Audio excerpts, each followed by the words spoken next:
भंडारा जिले में रानभाजी महोत्सव शुरू हो गया है और नागरिकों को जंगली सब्जियों के प्रति जागरूक करने और उनके पोषण मूल्य और औषधीय गुणों के बारे में जन जागरूकता पैदा करने और ऐसी जंगली सब्जियों की बिक्री के माध्यम से किसान समूहों और महिला बचत गट के लिए आय का स्रोत बनाने के लिए आत्मा प्रणाली द्वारा हर साल रानभाजी महोत्सव का आयोजन किया जाता है। इसमें विभिन्न प्रकार की सब्जियां और फल शामिल होते हैं और इन सब्जियों में शरीर के लिए आवश्यक पोषक तत्व और औषधीय गुण होते हैं। इस जंगली सब्जी महोत्सव में नागरिक बड़ी संख्या में शामिल हो रहे हैं।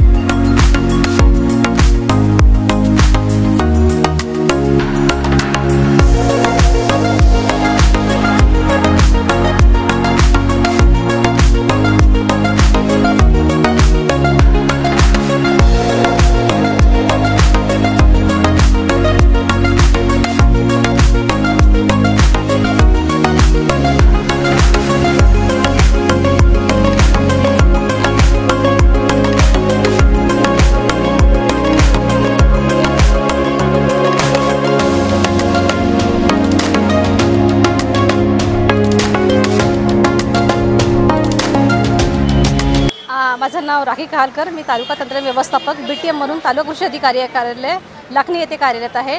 आज रानभाजी महोत्सवाचा कार्यक्रम आयोजित केलेला आहे। तर नागरिकांना रानभाजीचे महत्त्व कळावे आणि त्याच्यामधले असलेले औषधी गुणधर्म त्याची जाण व्हावी त्याकरिता विविध ठिकाणी विविध तालुक्यामध्ये रानभाजीचा कार्यक्रम आता आयोजित करण्यात येत आहे। आमच्या तालुक्यामध्ये रानभाजीमध्ये विविध रानभाज्या इथे आलेले आहेत, ज्याप्रमाणे तरोटा आहे, लेंगडा भाजी आहे, शेरेडिरे आहेत, केव कांदा आहे, सुरणची भाजी आहे किंवा इतर रानभाज्यापासून बनवण्याचे पदार्थसुद्धा आहे ते आमच्या महिलांनी इथं गटामार्फत आणलेलं आहे। त्यांची विक्री व्हावी, त्यांना 4 पैसे मिळावं हे आमचा त्यामागचा उद्देश आहे।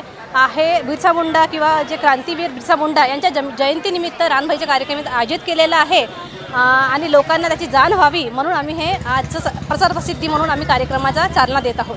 नमस्कार, माझं नाव डॉक्टर विजया ठाकरे नंदुरकर, मी जिल्हा सचिव आहे भाजपची। आजपासून जो आपल्या जिल्ह्यामध्ये रानभाजी महोत्सव हा सुरू झालेला आहे, तर आज या लाखनी या ठिकाणी याची सुरुवात झाली। मी भंडारा जिल्ह्यामधील आपल्या साकोली विधानसभेमध्ये माझा प्रवास सुरू असताना मला माहिती इथे मिळाली की आपल्या लाखनी येथे हा महोत्सव सुरू झाला आहे। तर इथे मी भेट देण्यासाठी या ठिकाणी आलेली आहे आणि इथे भेट दिल्यानंतर मी बघितलं आहे इथे विविध प्रकारच्या रानभाज्यांचं इथे प्रदर्शनी इथे सर्वांनी मांडलेली आहे आणि या रानभाज्या आपल्या शरीरासाठी, मी स्वतः एक डॉक्टर असल्यामुळे मला माहिती आहे की या रानभाज्या आपल्या सर्वांच्या शरीरासाठी, स्वास्थ्यासाठी खूप अति आवश्यक आहे।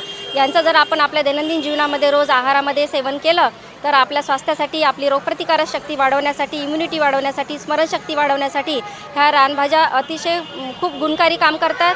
त्याच्यातही आपण जर बघितलं तर जसं आपल्या सर्वांना माहिती आहे की जसं शेवग्याची भाजी आहे जे आपल्याला एक संजीवनीसारखं काम करते, इम्युनिटी वाढवण्यासाठी काम करते, लहान मुलांची स्मरणशक्ती वाढवण्यासाठी काम करते। तर सर्वांनी याचं सेवन करावं, आपल्या आरोग्याची काळजी घ्यावी आणि या सर्व महिलांना मी खूप शुभेच्छा देते ज्यांनी खूप चांगलं इथे आयोजन या कृषी विभागामार्फत केलेलं आहे।